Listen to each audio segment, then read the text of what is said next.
السلام علیکم friends, Urdu memories میں خوش آمدید۔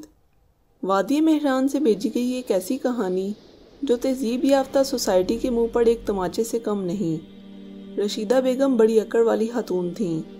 پیشے کے لحاظ سے گورنمنٹ ٹیچر تھیں۔ اسکول کے بچوں پر سختی کرتے کرتے عادت ایسی ہو گئی تھی کہ ہر کسی کے ساتھ سختی سے پیش آتی۔ کوئی ذرا جو آگے سے بول دیتا تو بری طرح جھڑک دیتی۔ یہی وجہ تھی کہ لوگ ان سے زیادہ ملنا جلنا پسند نہیں کرتے تھے۔ رشیدہ بیگم کے شوہر عبدالسمیع ایک پرائیویٹ فرم میں جاب کرتے تھے۔ عبدالسمیع بھی رشیدہ بیگم کے آگے بولنے کی جرات نہیں کر سکتے تھے۔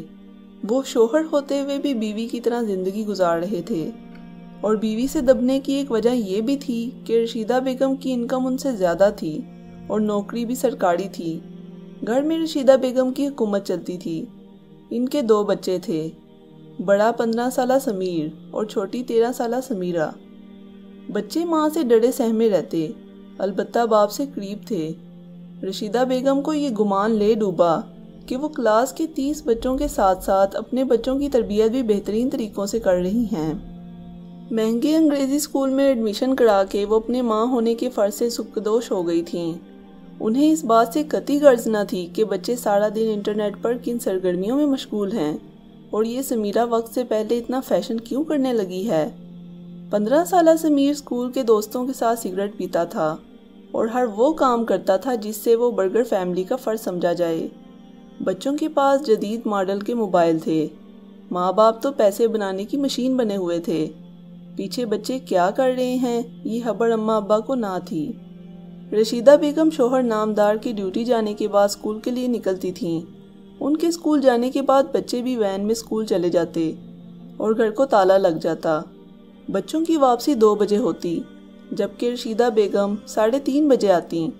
کبھی جب ساتھی ٹیچرز کے ساتھ شاپنگ پر چلی جاتی تو واپسی 6 بجے سے پہلے نہ ہوتی تھی، جبکہ عبدالسمیع صاحب رات 8 بجے گھر میں گھستے۔ کبھی کبھی بچوں کے اسکول جانے سے پہلے مدثر صاحب کی گھر میں آمد ہو جاتی تو گھر کو تالا نہ لگایا جاتا، بلکہ مدثر صاحب گھر کے چوکیدار بن بیٹھتے۔ مدثر صاحب عبدالسمیع کے بہنوئی تھے، کیونکہ اکلوتی بہن کے شوہر تھے تو ان کی بڑی ناز برداری ہوتی۔ وہ اکثر صالح صاحب کے گھر ہی پائے جاتے۔ مدثر صاحب بڑے زندہ دل آدمی تھے۔ وہ ان مردوں میں سے تھے جن کی بیویوں کو ان سے ہمیشہ شکایت رہتی ہے، مگر باقی تمام عورتیں ان سے بہت خوش رہتی ہیں۔ یہی وجہ تھی کہ رشیدہ بیگم انہیں بہت پسند کرتی تھیں۔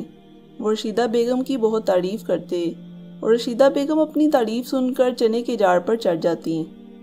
مدثر صاحب بڑے واہیات مذاق کرتے تھے اور عبدالسمیع کی غیر موجودگی میں رشیدہ بیگم سے ہاتھ مار مار کر بات کرتے۔ رشیدہ بیگم ان کی کسی بات کا برا نہ مناتی تھیں۔ مدثر صاحب بچوں کی موجودگی کا بھی خیال نہ کرتے، بلکہ اسی طرح بے باکی سے بات کرتے۔ اب اکثر ایسا ہونے لگا تھا کہ رشیدہ بیگم اسکول چلی جاتی، عبدالسمیع بھی گھر پر نہ ہوتے، سمیر بھی اسکول چلا جاتا، مگر سمیرہ کوئی نہ کوئی بہانہ بنا کر چھٹی کر لیتی۔ تمام لوگوں کی غیر موجودگی میں مدثر صاحب سمیرہ سے بھی اسی طرح واہیات مذاق کرتے۔ اب تو سمیرہ کو یہ باور کروانے لگتے تھے کہ اب وہ بچی نہیں رہی۔ سمیرہ کے نزدیک یہ کوئی معیوب بات نہ تھی، کیونکہ یہی سب تو مدثر صاحب اس کی ماں کے ساتھ بھی کرتے تھے۔ جو ماں کے لیے جائز ہے وہ بیٹی کے لیے ناجائز کیسے ہو سکتا ہے؟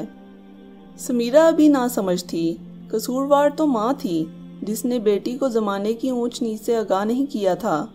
کو ایجوکیشن، نیٹ، کیبل، ان سب نے مل کر سمیرہ کا حجاب کھول دیا تھا۔ رہی صحیح کسر موبائل اور گھر کے ماحول نے پوری کر دی۔ تعلیم ان کے دماغ میں داخل ہوتی تو مہذب ہو جاتے، مگر تعلیم تو ان کے اوپر سے گزر گئی تھی، اسی لیے وہ ماڈرن ہو گئے تھے۔ ماڈرن لوگ دین سے اتنے ہی دور ہوتے ہیں جتنی زمین آسمان سے۔ ہوش تب آتا ہے جب پانی سر سے گزر جاتا ہے۔ مدثر صاحب نے جوان ہوتی سمیرہ کو جوانی کے اسرار و رموز سے آشنا کرا دیا تھا۔ رشتے میں وہ سمیرہ کے پھپھا تھے، مگر شیطان کا کسی سے کوئی رشتہ نہیں ہوتا، وہ تو بس شیطان ہوتا ہے۔ ہم اپنی بچیوں کو باہر کے بیڑیوں سے تو محفوظ کر لیتے ہیں، مگر گھر میں بسنے والے ملعون سے غافل رہتے ہیں۔ بچیوں کے معاملے میں قریبی رشتوں پر بھی خاص نظر رکھیے۔ لڑکیوں کی تربیت دینی احکامات کے مطابق کیجیے۔ مدثر صاحب کا کھیل سمیرہ کے راضی ہونے پر چلتا رہا۔ آخر ایک دن تو کسی نہ کسی کو خبر ہونا تھی۔